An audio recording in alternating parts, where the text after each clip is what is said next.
নমস্কার বন্ধুরা, কিচেন ক্রাভিংসে আরও একটি নতুন এপিসোডে সবাইকে স্বাগত জানিয়ে আবারও হাজির হয়ে গেছি একটা ইউনিক রেসিপি নিয়ে। সেটা হলো পুরভরা বেগুনের একটা ইউনিক রেসিপি।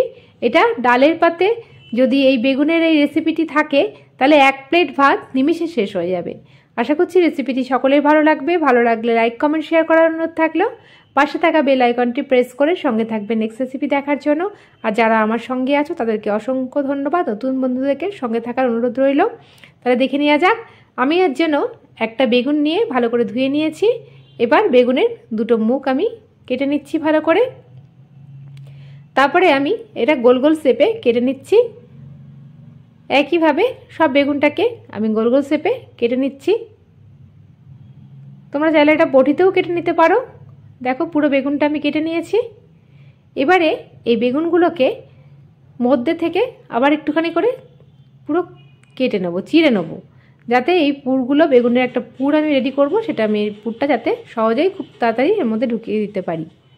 দেখো সব বেগুনগুলোকে আমি চিড়ে নিয়েছি মধ্যে দিয়ে। এবারে আমি বেগুনগুলোকে স্বাদ মতন লবণ দিয়ে দিচ্ছি উপর থেকে, আর দিয়ে দেবো একটু হলুদ গুঁড়ো, আর দিয়ে দিচ্ছি একটু লঙ্কার গুঁড়ো।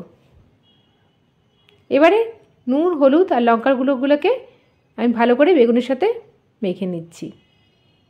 প্রত্যেকটা বেগুন আমি একইভাবে নুন, হলুদ আর লঙ্কার গুঁড়োটাকে মাখিয়ে নিচ্ছি। এরপরে বেগুনের ওপর থেকে আমি দিয়ে দেবো একটুখানি পোস্ত। আমি সব বেগুনগুলোকে ওপর থেকে এপিট ওপিট করে আমি ছড়িয়ে দিচ্ছি। এটা রেডি করার পরে যখন পোস্তগুলো মুখে পড়বে দুর্দান্ত লাগে। দেখো সব বেগুনগুলোকে আমি ওপর থেকে পোস্ত দিয়ে দিয়েছি। এবারে আমি পুরটা রেডি করে নিচ্ছি। দিয়ে দিচ্ছি 1 চামচ মতন সাদা সর্ষে, আর দিয়ে দিচ্ছি 1 চামচ মতন পোস্ত, আর দুটো কাঁচা লঙ্কা, আর একটু ধনেপাতা। তোমরা চাইলে এখানে কালো সর্ষেও অ্যাড করতে পারো, আমি এটাকে স্কিপ করলাম।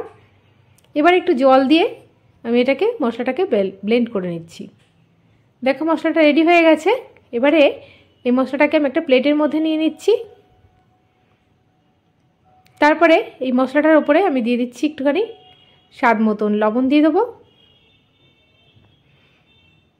আর দিয়ে দেবো একটু কাঁচা সর্ষের তেল। তারপরে একটা চামচের সাহায্যে আমি এটাকে ভালো করে মিশিয়ে নিচ্ছি, লবণ আর তেলটাকে এই মশলার সাথে। দেখো রেডি করা হয়ে গেছে। এবার আমি পুরগুলোকে ভরে দেবো বেগুনের মধ্যে। এই সর্ষে পোস্ত দিয়ে পুর বানালে দুর্দান্ত লাগে বেগুনের স্বাদ। তোমরা অবশ্যই বাড়িতে একবার ট্রাই করবে। দেখো প্রত্যেকটা বেগুন আমি ভেতরের পুর ভরে দিচ্ছি। এইভাবে যদি একবার তোমরা বেগুন ভাজা খাও তাহলে নর্মাল বেগুন ভাজা আর খেতে ইচ্ছাই করবে না। নিরামিষের দিনে এই রেসিপিটি অবশ্যই তোমরা একবার ট্রাই করবে। দুর্দান্ত লাগে ডালের পাতে বেগুন ভাজা। বেগুনি তো তোমরা খেয়েছো, এইভাবে একবার বেগুনের রেসিপিটি তোমরা রেডি করো, দেখো অসাধারণ লাগবে। দেখো এইভাবে আমি সব বেগুনের মধ্যেই পুরগুলো ভরে নিয়েছি। এবারে একটা ব্যাটার আমি তৈরি করে নেব। আর একটু ধনেপাতা আমি একটুখানি কুচিয়ে নিলাম। এবারে আমি দিয়ে দিচ্ছি একটা বোলের মধ্যে 3 চামচ মতন ময়দা। তোমরা চাইলে এখানে কর্নফ্লাওয়ার বা বেসনও অ্যাড করতে পারো। আর দিয়ে দিচ্ছি 3 চামচ মতন চালের গুঁড়ো। তারপরে আমি দিয়ে দিচ্ছি একটুখানি হলুদ, আর একটুখানি স্বাদ মতন লবণ, আর কালো জিরে।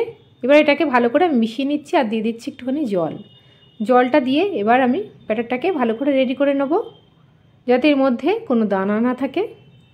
ব্যাটারটাকে খুব সুন্দর করে আমি ফেটিয়ে নিচ্ছি।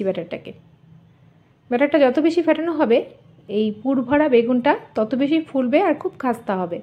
আর উপর থেকে দিয়ে দিচ্ছি একটু ধনেপাতা কুচি, আর একটু দিয়ে দিচ্ছি নুন ঝাল মিষ্টি ব্যালেন্সের জন্য চিনি। তারপরে এটাকে ভালো করে মিশিয়ে নিয়েছি। এবার চলো ভেজে নেওয়ার পালা। এবারে আমি ওভেনে দিয়ে দিচ্ছি একটা ননস্টিকের প্যান। তারপরে আমি দিয়ে দিচ্ছি একটুখানি সর্ষের তেল। তোমরা চাইলে এখানে সাদা তেলও করতে পারো, আমি সর্ষের তেলটা দিলাম, এতে খুব সুন্দর হয় স্বাদ। এবারে আমি বেগুনগুলোকে এই পুর ভরা বেগুনগুলোকে আমি ব্যাটার মাখিয়ে এবার আমি ফ্রাই করে নেব। আমি 5 পিস বেগুনি আমি এটাকে ব্যাটারটা মাখিয়ে আমি দিয়ে দিচ্ছি।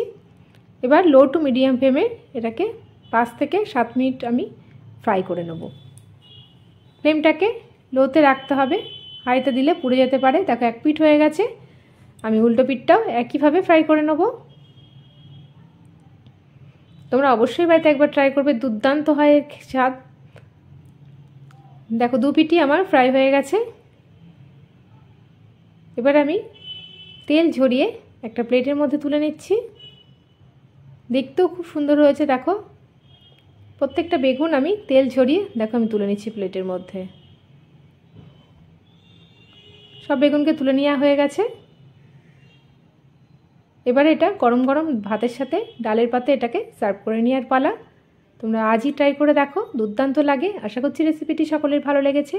ভালো লাগলে লাইক কমেন্ট শেয়ার করার অনুরোধ থাকলো। আজকের মতন এইটুকুনি, আবার আসবো নতুন নতুন রেসিপি নিয়ে। ভালো থাকবে, সুস্থ থাকবে। ধন্যবাদ।